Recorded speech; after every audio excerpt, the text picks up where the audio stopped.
Thank you, Nathan, for joining us on CGTN. Thank you. You must have jet lag after just arriving in Chengdu. So it was a long flight.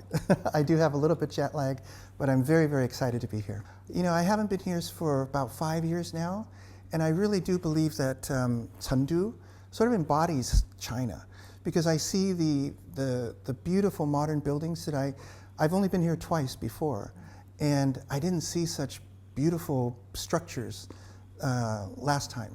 So I feel like this is sort of like the future of China. But at the same time, I see the old Chengdu that I remembered when I was here last time. So I love the fact that Chengdu has all the old ancient history and can show the beautiful Chinese architecture. And at the same time, I see all the modernism that surrounds itself. So I think that Chengdu is a great city to be in right now. You have made great achievements in music composition, including theater, opera, film and television, and even pop music. What are some common themes, or what have you found different from these aspects? Well, whenever I try to do something that's very original, I always, because I'm very proud of being Chinese, 虽然我在美国出生的, I still feel very Chinese. So whenever I have something that's original, I always try to combine the Eastern and Western, because that's sort of me. You know, I'm basically half and half, growing up in America, being born in America, but really my family heritage is very much in China. So whenever I have a chance and try to do something that's original, I try to do something that encompasses the Eastern music and also Western. And that's always very challenging, because I try to put the orchestra together with Chinese instruments as well, the erhu, the guzhang, the pipa, the dizi. So I try to combine everything, and hopefully it's successful. The big hit in the summer movie season, Never Say Never, 八 which 角 is 笼 personally is also one of my favorites.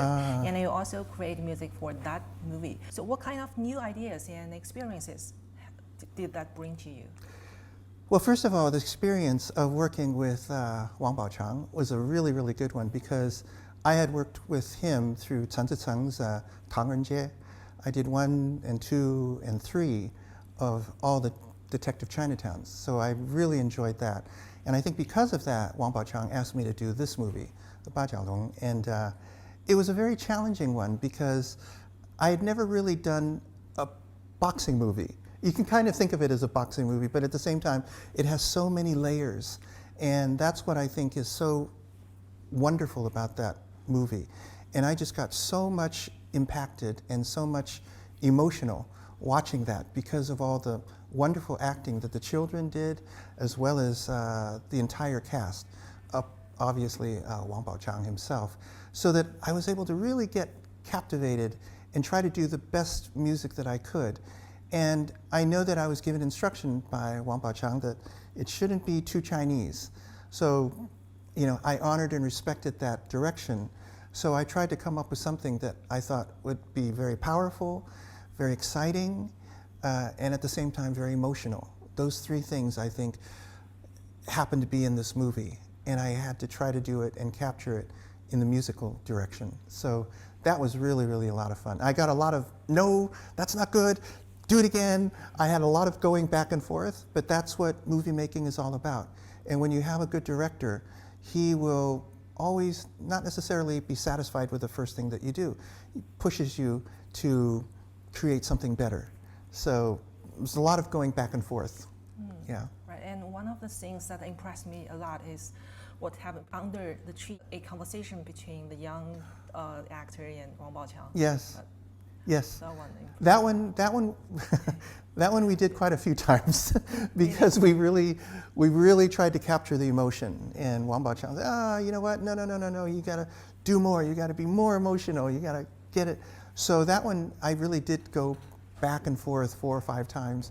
But again, I think, luckily, I think it was very successful. And it's just basically mirroring the fantastic acting and the emotion that you see, the 感觉, inside the movie that I'm trying to do from a musical standpoint. So that's always a lot of fun. How do you think music making can better help to tell the Chinese stories to the world? Well, first of all, I think that music is taken much more seriously now than when I first started. When I first came to China, I did 非常完美 with Zhang Ziyi and Fan Bingbing, and that was really a lot of fun. And that was really my very first movie that I did here in China. I did Hong Fan Xu when I was in LA, but they flew me out here to make sure that I would work and interact, and record here. And from 2009, I think when I did 非常完美, I see that the quality has gone so much higher now.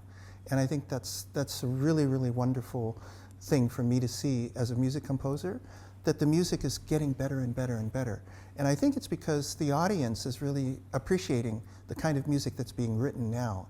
And I think that also the Chinese have learned a lot from American movies. They've borrowed a lot, and they know what to do technically.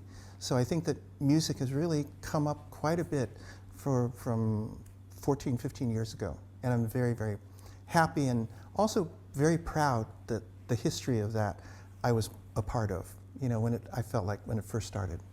Like you grew up with it. Yes, that's right. Along the way, and also it's music itself is gaining acknowledged among a larger number of audiences. Exactly, yes. Thank you so much for your time. Thank you very much, appreciate it.